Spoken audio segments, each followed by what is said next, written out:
Maligayang pagbabalik sa aking channel.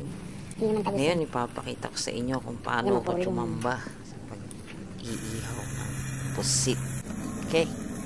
So, mayroon akong mga konting galawan na gusto kong i-share sa inyo para hindi ma-overcook ang inyong squid. Okay? Magandang araw po. Ako po si Tikya. So, ako po ay mahilig mag-crave ng mga pagkain. At kapag kinikrave ko po yan, talagang niluluto ko po siya. So, dito, pinakikita ko sa inyo kung paano ko po hinihiwa yung mga stuffings na ilalagay natin sa squid. So, ang ginamit ko lang dyan is onion, tomato, and green chilies. Kasi takot po ako sa sobrang maanghang, kaya green chilies lang ang ginamit ko. Pwede po kayong gumamit ng anumang uri ng sili na inyong nanaisin. So, tinimplahan ko lang siya ng Shaoxing soy sauce, salt, pepper, and ang ating secret ingredient na sinigang mix or sampalok powder. So, hinalo-halo ko lang yan. Tapos, saka inilagay sa loob ng squid. Yung dami ng stuffings, depende yan sa laki ng squid na gagamitin nyo. So, dito ang nagamit ko, isang onion, dalawang medium size na kamatis, dalawang green chilies. So, kung mas malaki yung onion, kung mas malaki yung squid nyo, tansyahin nyo na lang kung gaano karami yung stuffings na gagamitin nyo. Ako, ang ginawa ko para walang masayang, talagang pinagkasya ko siya, hinati ko sa 2 portions yung aking ginawang fillings. Tapos isiniksik ko talaga lahat yan, wala akong sinayang. Pagkatapos ko siyang malagyan ng stuffings, so I need to connect the head ng squid.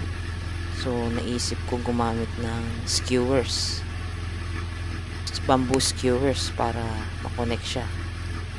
Kung isa lang ang gagamitin ko rito, pag tinurn ko siya, iikot yan. So, I decided to use 2 para steady siya kahit balibalik ta rin mo, hindi iikot. So, kaya 2 skewers ang ginamit ko. Kung titingnan nyo, maganda naman siya kinalabasan. Ready na tayo, Gumawa naman ako ng glaze, yung sobra sa marinade. So, yung mga katas-katas niyan, kinuha ko lahat. Tinimplahan ko lang siya ng oyster sauce. Pinagaan ko ng lemon.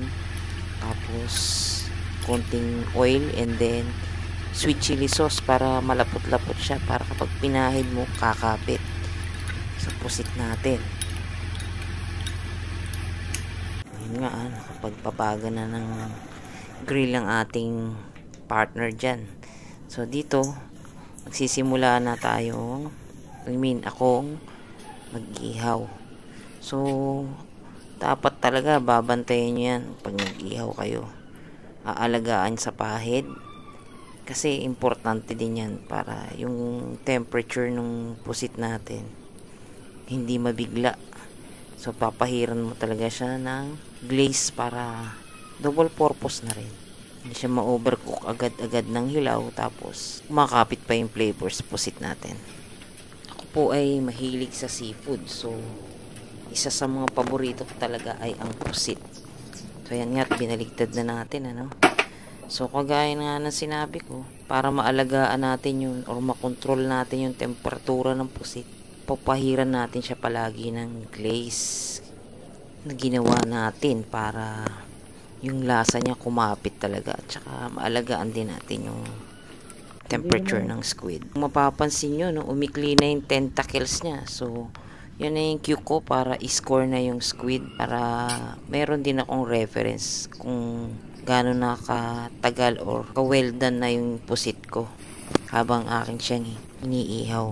Then we continue to brush the glaze para makontrol natin yung temperature sa flesh ng squid na hindi siya kumunat. Tapos at the same time, mas malasa din siya. Kung mapapansin nyo, yung isa hindi masyadong na-score. So, ang ginawa ko, dinagdagan ko ng konti. Takot din akong diinan kasi matalas yung kutsilyo, Ayoko rin siya sumobra. Kasi pag na-expose siya ng mas sa init, mas mabilis siyang kukunat. Kaya dapat slight lang yung pag-i-score. So, binaligtad ko na siya, Yan na rin yung chance ko para ma-score yung kabilang side ng pusit. Mahalaga rin talaga na dalawang stick yung ginamit ko kasi tingnan nyo, madalas ko siyang galawin. Kung hindi dalawang stick yan, malamang nag-ikot-ikot na rin yung ulo kasi walay sa katawan ng pusit. After natin baliktarin, dating gawi, punas-punas uli ng glaze para kumapit yung lasa. Then after that, gagawan ko na ng ano yan, score. Yan, i-scorean ko na siya. Naman tagos yan. Dapat dahan-dahan lang, hindi dapat malalim. Kumbaga, yung skin lang talaga touch natin para hindi siya ma-overcook. Alam naman natin na ang pusit kapag matagal mong iniluto, makukunat yan. So, kailangan alagaan natin siya sa pahid para kontrolado natin temperature sa meat ng pusit. Kung titingnan nyo, medyo buka-buka na ng konti yung ating kinat. So, binaligtad ko na siya sa part na ito.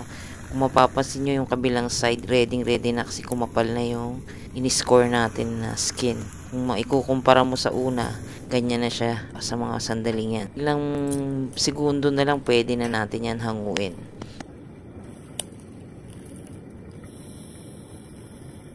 Pinapahiran ko na lang yan ng pampalasa para masil na lang yung flavor. Then, pwede na yung hanguin. Dito makakasiguro ko na luto siya. Tapos hindi siya makunat. Saktong-sakto yung lambot niyan. Ako naniniwala ako na kahit gaano kasarap yung timpla mo, pero kung palpak naman yung pag-iihaw mo, baliwala. Dapat talaga, pag nag-ihaw ka, babantayan mo yan. Para naman tama yung kakalabasan ng iyong niluluto. So, hindi siya sunog, hindi rin siya hilaw. Tama lang. Dapat lang, hindi siya makunat. Nung nakita ng pamangking ko, ini-edit ko to. Sabi niya, magluto daw ako ulit. Mukhang siya naman na nag-crave bigla ng pusit. Inihaw na pusit. I hope you guys like our recipe today. Sana may natutunan kayo sa recipe natin yan. Maraming salamat sa inyong panonood. Ibahagi nyo naman po sa comment section kung saan kayo nanonood ng video ko. Maraming pong salamat. Hanggang sa muli.